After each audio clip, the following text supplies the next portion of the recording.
சில நேரம் காயங்கள் உங்களை சரியான நபரோடு கூட கனெக்ட் பண்ணும். சில நேரம் காயங்கள் தான் உங்களை சரியான பாதையை செலக்ட் பண்ண உதவி செய்யும்.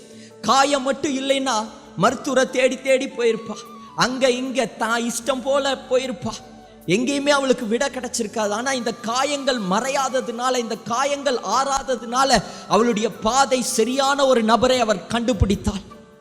ஒருவேளை இதுவரைக்கும் உங்களுடைய காயங்கள் ஆறலையா? ஆறாத ஒரு காயங்கள் உங்களுக்குள்ள இருக்குதா?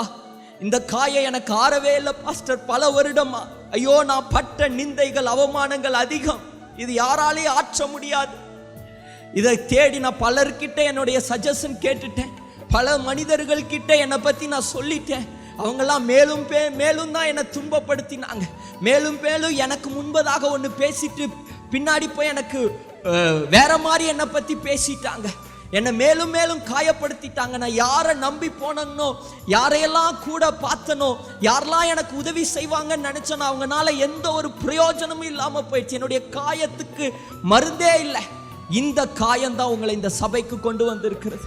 இந்த காயம்தான் இந்த விசுவாச ஓட்டத்தை ஓட வைத்திருக்கிறது. இந்த காயங்கள் தான் உங்களை நிலைத்து நிற்க வைத்திருக்கிறது. சரியான நபரை உங்களுக்கு அடையாளம் காட்டி இருக்கிறது. உங்களுடைய காயங்கள் தான் இயேசுவின் அண்டைக்கு உங்களை கொண்டு வந்திருக்கிறது. இந்த பாவியான ஸ்திரீக்கு 12 வருடமா இருந்த இந்த காயம் அவளை எங்க நடத்துதுன்னா இயேசுவின் அண்டைக்கு நடத்துனது, சரியான நபருக்கு அண்டைக்கு நடத்தினது, ரைட் பர்சன் கிட்ட நடத்தினது.